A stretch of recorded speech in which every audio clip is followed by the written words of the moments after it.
the racist philosophies of the Nazis and many other racist philosophies, guess what? They're right about that too. And let's expand the list and include every other evil of the world. Abortion and racism here and there and stem cell research and all the things that we don't like. Oh, homosexuality, don't forget that. It's all related to evolution. Okay, now we'll move on to a related objection, and that is Darwinism has now become a religion. Did you realize that? It's along with secular humanism, and even atheism is a religion. They're all religions. And Darwinism is the worship of Darwin. And Origin of Species is like the Bible of the follower of this religion. Well, yeah, what do you say about that? And I'd like to, later on in the talk, if I have time, I'd like to give my little blurb on why we need a definition of the word religion if we're to keep our First Amendment intact. We can't allow religion to be defined so inclusively that it's just the worldview, which is exactly what they're saying. Watch out. I come from anthropology. We love inclusive definitions of things like religion, but watch out. Nor should it be too exclusive, because we don't want the definition to be just, you know, are you a Unitarian or are you a Methodist? So that's, maybe I've made my pitch and I don't need to say any more about that later. But okay, here's another one. Evolutionists are elitist, closed-minded scoffers. That's true also. I'm proud of it. But why would that necessarily feed in to creationism? Now I'd like to say a thing about the word scoffers. Check your Bible, or if you're too lazy to read the Bible, check one of those online things where you can select a keyword and look up scoffers, and you will find in the King James Version or most any of these translations that it comes up over and over and over again, usually referring to those people who are the enemies of the truth. Here comes from 2 Peter chapter 3, verses 2 through 4. First of all, you must understand that in the last days, you know we're in the last days, right? Scoffers will come, scoffing and following their own evil desires. Now from Colossians chapter 2, verse 8, see to it that no one takes you captive through hollow and deceptive philosophy, which depends on human tradition and the basic principles of this world rather than on Christ. So these are things that make creationists say, okay, scoff away.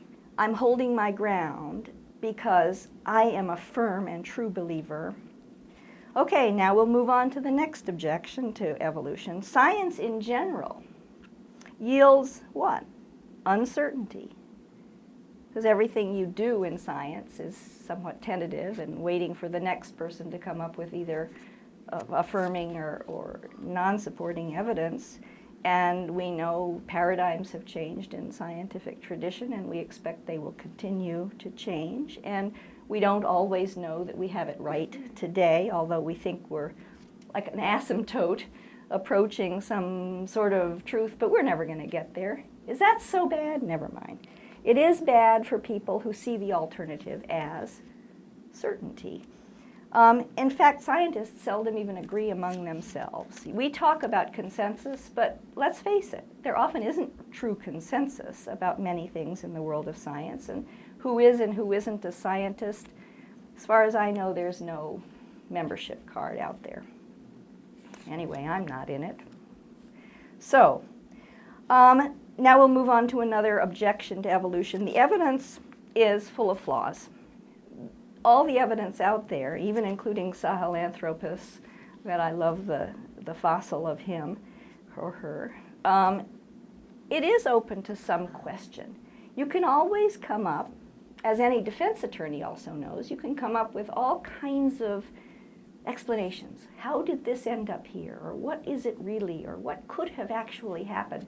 Creationists, this is a lesser known fact about one little branch of odd creationists who are convinced that the fossils for Neanderthals, with their heavy brow ridges and their occipital crests and their buns and their heavy bone structure, are really just evidence of antediluvian humans. Those were the people who lived to be 600, 800, 900 years old because of the vapor barrier that prevented solar radiation from aging them.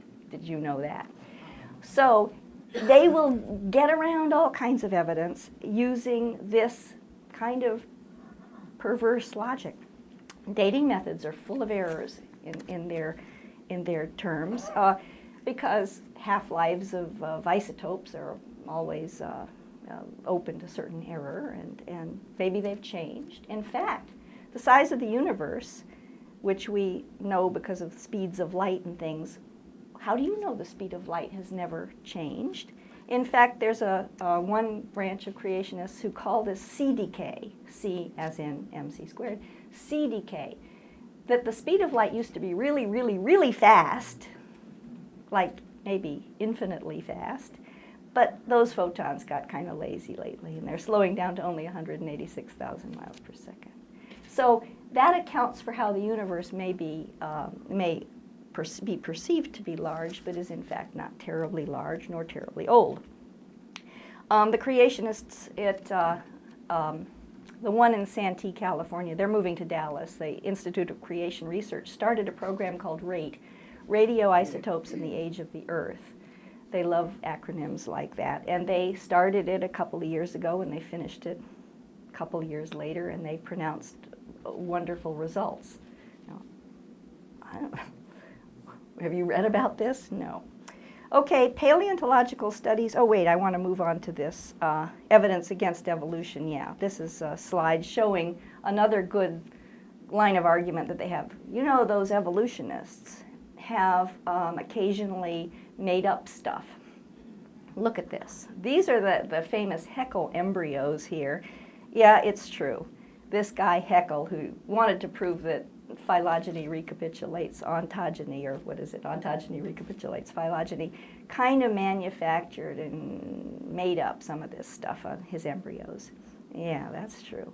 And the guy who photographed these moths, the dark one, which you, maybe it's not even there, but they're supposed to be a dark moth and a light moth, he actually glued them onto the tree so that he could get a picture of them. Well, that's not quite right. But the real moths were really there. And there's the Piltdown, man, you can't forget that. And these are the Homo nebraskensis, or some stupid teeth from Nebraska that aren't anything worth speaking of. Great evidence against evolution. So why do I throw in O.J. Simpson's bloody glove here? Because you can take any evidence, even the strongest, most convincing evidence you could possibly imagine, and come up with some sort of reason that you don't have to take it very seriously, that explains why the blood of both victims and the possible culprit should be on this glove. And if it doesn't fit, you must acquit. And that's the kind of logic used by creationists all the time, on top of which, the kind of logic that says that if you can discredit all the evidence for a position, the fallback position is, in the case of our system of justice, innocence. But in the case of creationism versus evolution, they figure if you can discredit all the evidence for evolution, you have, yeah, I mean, obviously that's nonsense.